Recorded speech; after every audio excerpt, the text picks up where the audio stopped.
Let's get right into it. Number 1, the phantom ringtone. You're sitting in a dead silent room, maybe reading a book or contemplating the existential dread of your ever-growing pile of laundry.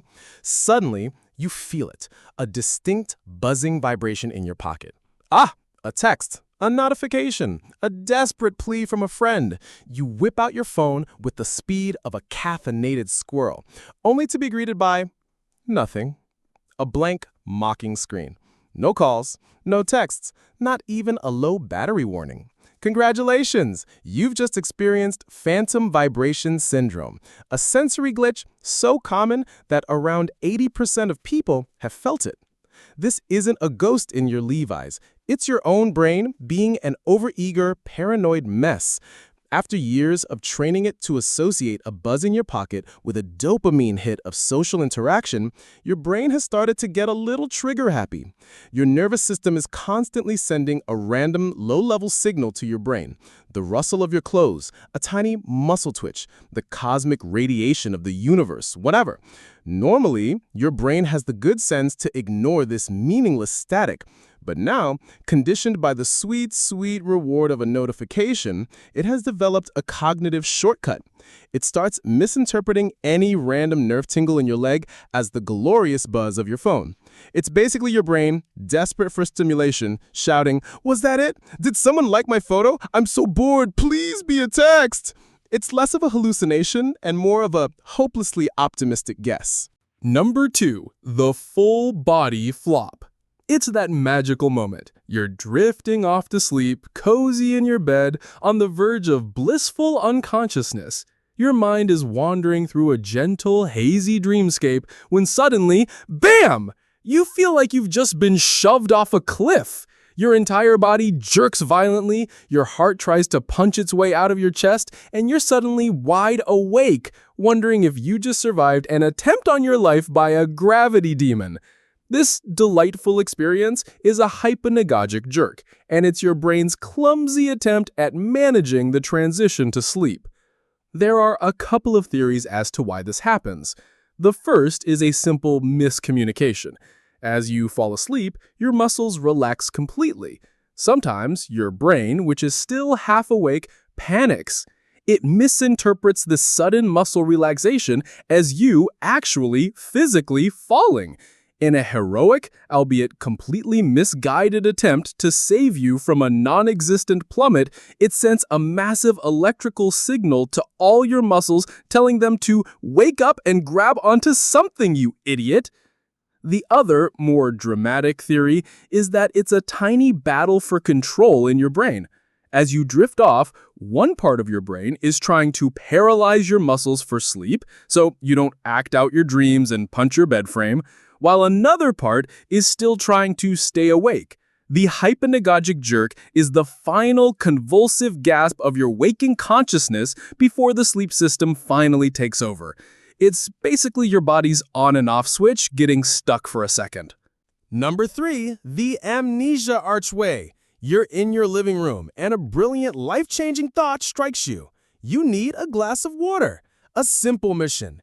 You stand up, filled with purpose, and walk confidently into the kitchen. You cross the threshold of the doorway, enter the new room, and stop. The brilliant thought has vanished. You are now standing in the kitchen, a confused ape in a room full of appliances with no memory of your quest or your purpose in life. What were you doing? Why are you here? Is this even your house? This, my friend, is the doorway effect. And it's a fascinating example of how your brain files information. Psychologists believe our brains compartmentalize memories based on location.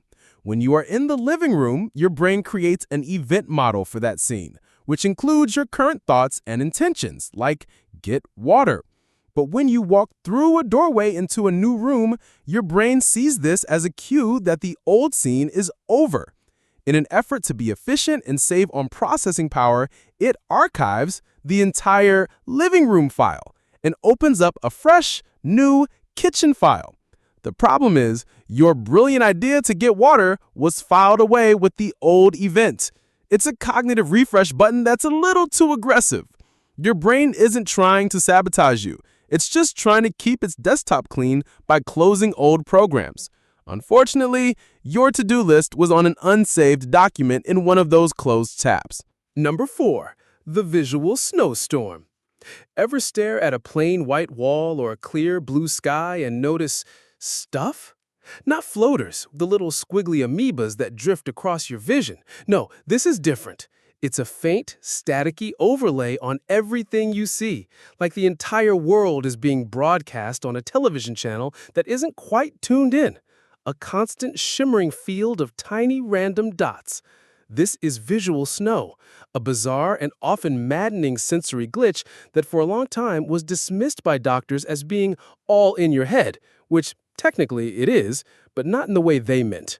It's now believed to be a neurological condition where your visual processing part of your brain is essentially hyperactive. Think of it like your brain's graphics card having its noise filter turned off. Your visual system is constantly dealing with a certain amount of background noise, random firing of neurons, imperfections in the eye, etc. Normally, your brain has a highly effective filter that cleans up this signal, so you perceive a clear, stable image. People with visual snow have a faulty filter. Their brain is unable to distinguish the real visual signal from the background neurological static, so it just presents them with both. You're not just seeing the world, you're seeing your brain's raw, unedited footage of the world, complete with all the digital noise and processing artifacts. It's like watching a movie with the director's commentary, film grain, and lens flares all permanently turned on. Number 5. The sudden deafness. You're in the middle of a conversation, or maybe just watching TV, when one of your ears suddenly decides to check out. Poof! The sound in that ear is replaced by a high-pitched ringing and a feeling of being underwater. You spend the next 30 seconds tilting your head, smacking the side of your face, and asking, "What?" on a loop, until, just as mysteriously as it vanished, the sound rushes back in. This temporary auditory disappearing act is called sudden, brief, unilateral tapering deafness, which is a ridiculously long name for a very common glitch. While the exact cause isn't fully understood, the leading theory points to a tiny, temporary tantrum thrown by your inner ear. The hair cells in your cochlea, the little guys responsible for converting sound vibrations into electrical signals, can sometimes spasm or misfire. For a few seconds, that entire communication line goes down. The high-pitched ringing you hear is your brain's confused reaction to the sudden silence. It's called tinnitus, and in this case, it's the auditory equivalent of a no-signal screen on a TV. Your brain, expecting a constant stream of sound data, receives nothing and generates its own feedback loop to fill the void. It's not that you're going deaf, it's just that the audio cable for one of your stereo speakers got unplugged for a moment, and your brain started playing a loud test tone to figure out what went wrong. Number 6. The synesthesia surprise. For most of us, senses stay in their own lane. We hear music, we see colors, we taste food. Simple. But for some people, the wiring gets a little creative. These are people with synesthesia, a condition where stimulating one sense automatically triggers an experience in another. This can manifest in some incredibly weird ways. For a synesthete, the letter A might always be a specific shade of red. The sound of a trumpet might taste like oranges. The name Derek might feel like touching a smooth, cool stone. This isn't a metaphor. Their brain is genuinely creating a real secondary sensory experience. It's like having a built-in light show for your music or a flavor profile for your vocabulary. Scientists believe this happens because of cross-wiring in the brain. In most brains, the areas that process different senses are neatly separated. In a synesthete's brain, there are extra neural connections linking these areas together. So when the auditory cortex fires up in response to a song, it accidentally sends a spillover signal to the visual cortex, which responds by generating a color or a shape. Most people have these extra connections as infants, but they get pruned away as our brains develop. Synesthetes are just the lucky few whose brains decided to keep the deluxe multisensory package. Number 7. The unexplained falling sensation. This one is different from the hypnagogic jerk we talked about earlier. You're not falling asleep. You're wide awake, standing perfectly still, maybe waiting in line at the grocery store, or brushing your teeth. All of a sudden, for a split second, the floor seems to drop out from under you. It's a stomach-lurching, internal freefall, a brief but terrifying moment where your inner ear and your eyes have a violent disagreement. This bizarre sensation is often a product of your vestibular system, the complex network in your inner ear that acts as your body's gyroscope, having a momentary brain fart. This system is filled with fluid and tiny hair-like crystals that shift around to tell your brain which way is up. But sometimes, for a variety of reasons, like a minor pressure change, a bit of dehydration, or just cosmic bad luck, this system can send a faulty signal. For a millisecond, the fluid might slosh in a weird way, or the crystals might get temporarily stuck, telling your brain, "Alert! We are plummeting at high speed." Your eyes, meanwhile, are calmly reporting back, "Nope, everything's fine," still staring at the back of some guy's head. Your brain, cut between these two conflicting reports, defaults to the more dramatic one for a split second, giving you the physical sensation of falling before your visual system can shout it down. It's a tiny internal system error that your brain resolves in an instant, but not before giving you a completely unearned heart attack. Number 8. The involuntary movie soundtrack. You're walking down the street and a random, half-forgotten song from 1998 pops into your head, and then it stays there for hours or days.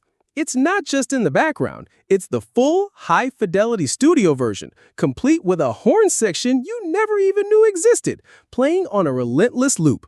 You try to think about other things, but the song just keeps going. You have an earworm, and it's holding your consciousness hostage. This phenomenon, known more formally as involuntary musical imagery, is essentially a cognitive itch. Your brain gets stuck in a phonological loop, a short-term memory circuit that's responsible for auditory information. Songs that are simple, repetitive, and have a slight, unexpected twist are the most likely to get snagged. The brain hates incompleteness. Often, an earworm is just a small fragment of a song. Your brain tries to finish the loop, but because it only knows that one small part, it just plays it over and over, trying to find a resolution that isn't there. It's like a corrupted audio file that can only play the first 10 seconds. Another theory is that it's a level of cognitive stress. When your brain is understimulated or bored, it might drudge up a song to give itself something to do. It's your brain's equivalent of a bored office worker humming mindlessly while staring at a spreadsheet. Number 9. The face in the toast. You look at the wood grain on a door, the texture on a popcorn ceiling, or the pattern of burnt crumbs on your morning toast, and you see it clear as day. A face. It might be a simple smiley face, a screaming ghoul, or the distinct profile of Abraham Lincoln. You know it's not real, but you can't unsee it. This is pareidolia, and it's a testament to how aggressively your brain is wired for social interaction. Humans are social creatures, and recognizing faces is one of our most critical survival skills. Is that a friend or a foe? Is that person happy or angry? Our ability to read faces quickly is hardwired into us. In fact, we have a specific part of the brain called the fusiform gyrus that is hyper-specialized for facial recognition. This system is so powerful and so eager to do its job that it often gets a bit overzealous. It runs on a better safe than sorry principle. It's better to mistakenly see a face in the cloud and be wrong than to miss the face of a predator hiding in the bushes and be lunch. So your brain is constantly scanning the world for face-like patterns. 2 dots and a line is usually all it takes. When it finds a pattern that's even remotely close, the fusiform gyrus hijacks your visual system and shouts, "Found one!" Then it projects a face template onto the random data, making you perceive a face where none exists. Your brain isn't haunted, it's just lonely. That's all for today. I'll be making similar videos in the future. Subscribe to see them.